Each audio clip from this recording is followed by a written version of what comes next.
এইভাবে মাশরুমগুলো আমি ছুলে নেব। এই যে পাতলা একটা লেয়ার টাইপের ওঠে, খুবই তাড়াতাড়ি ছোলা হয়ে যায়। এইভাবে আমি ছুলে নেব, দিয়ে দুভাগ করে কেটে নিলাম।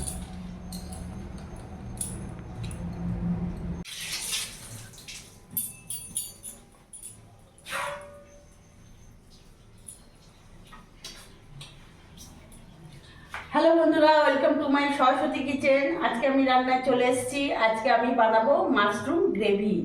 তো দেখো, মাশরুমটাকে আমি কেটে ধুয়ে ভালো করে পরিষ্কার করে নিয়েছি।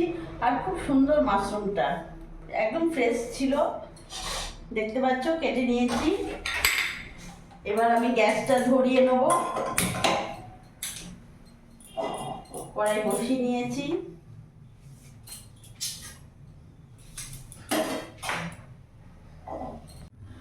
কড়াই গরম হয়ে গেছে, আমি এখানে রিফাইন অয়েল দিয়ে দিলাম।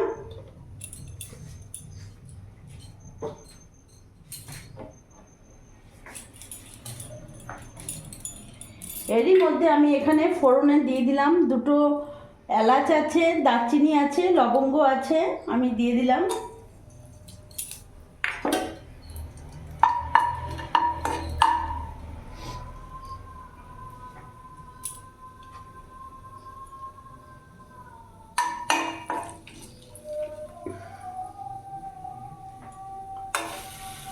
ফোড়নটা ভাজা হয়েছে, এরই মধ্যে আমি এখানে বড় সাইজের 3খানা পেঁয়াজ নিয়েছি। যেহেতু আমার মাশরুমের পরিমাণটা অনেকটাই বেশি, তাই এখানে আমি 3টে পেঁয়াজ নিয়েছি। আর পেঁয়াজগুলো আমি ভালো করে কুচিয়ে নিয়েছি। যেহেতু এটা আমি মাশরুম গ্রেভি বানাচ্ছি, সেহেতু আমার পেঁয়াজের পরিমাণটা একটু বেশি লাগবে।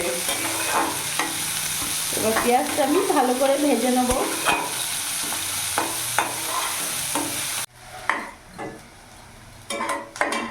দেখতে পাচ্ছ পেঁয়াজটা আমার ভাজা হয়ে গেছে।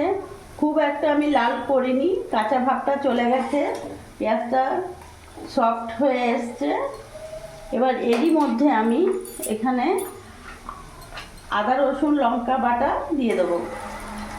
এখানে আদা রসুন লঙ্কা আমি 2 চামচ দিয়ে দিলাম।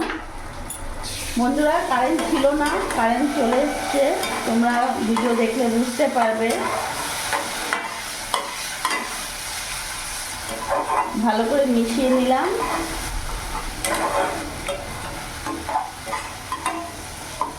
এরই মধ্যে এক এক করে আমি সব উপকরণ দিয়ে দেবো। এখানে আমি 1.5 চামচ মতো লবণ দিয়ে দিলাম, 1 চামচ হলুদ গুঁড়ো দিয়ে দিলাম, 1 চামচ জিরে গুঁড়ো দিয়ে দিলাম, আর লঙ্কা গুঁড়ো আমি এখানে 1 চামচ আর সামান্য একটু দিলাম, আর সামান্য অল্প ধনে গুঁড়ো দিয়ে দিলাম। ভালো করে আমি মিশিয়ে নেব।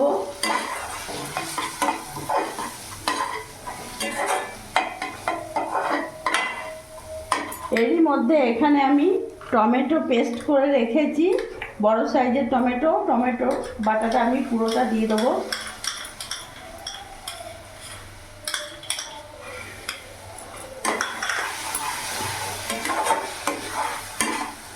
বন্ধুরা, যেহেতু আমি এটা মাশরুম গ্রেভি বানাচ্ছি, সেহেতু টমেটো বাটাটা খুবই দরকার। একটা হোক দুটো হোক, তোমরা টমেটো বাটাই দেবে, মিক্সিতে পেস্ট করে নেবে। তোমরা চাইলে পেঁয়াজটাকেও পেস্ট করতে পারবে, আমি বাটলাম না, এইভাবেই কুচিয়ে দিলাম। এবার সিম আঁচ করে কিছুক্ষণ রেখে দেবো মশলা থেকে, যতক্ষণ না তেল ছাড়ছে।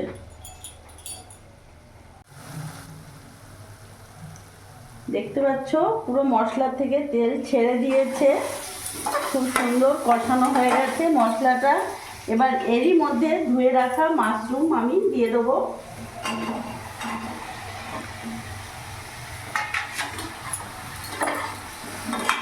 এবার ভালো করে আমি মিশিয়ে নেব।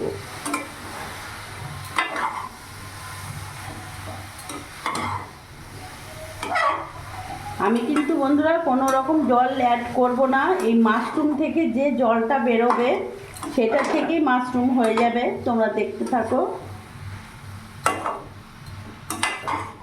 ভালো করে আমি মিশিয়ে নেব মশলার সাথে।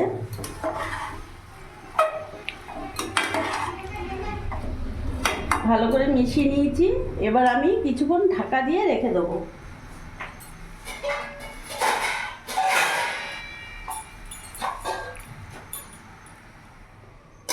কিছুক্ষণ পর ফিরে আসছি।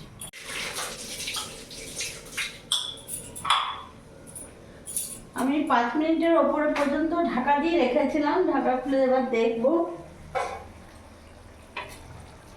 দেখো আমি কিন্তু এক ফোঁটাও জল দিইনি, মাশরুম থেকে যে জলটা বেরিয়েছে। এখন গ্যাসের ফ্লেমটা আমি একটু বাড়িয়ে দেবো।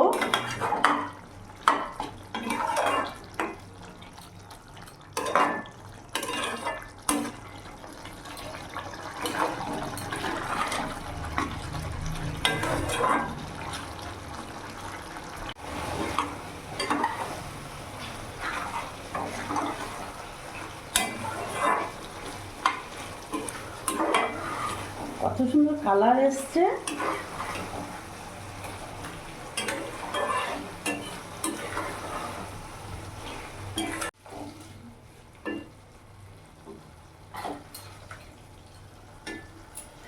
এরই মধ্যে আমি এখানে কসুরি মেথি নিয়েছি 1 চামচের মতন। এরকম হাতের তালুতে একটু এরকম করে ক্রাশ করে এরকম ছড়িয়ে দেবো।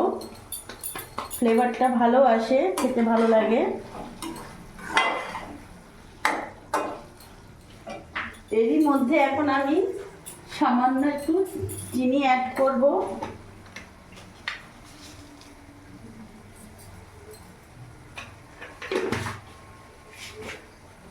ভালো করে নাড়াচাড়া করে নেব।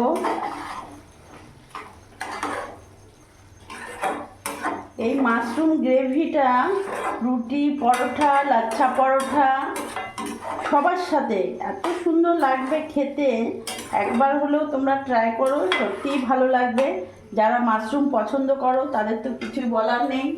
তারা তো নিশ্চয়ই জানবে যে মাশরুম কতটা টেস্ট হয়।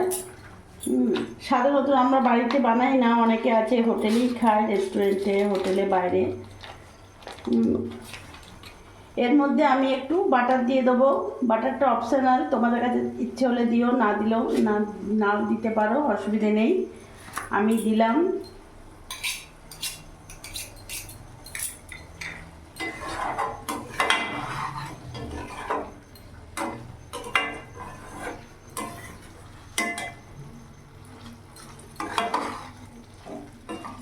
ভালো করে এইভাবে নাড়াচাড়া করে নেব। আমি এবার গ্যাসটা অফ করে দেবো। মাশরুম গ্রেভি একেবারে রেডি। এবার নামিয়ে ফেলবো। বাটারটা রেখে দিই।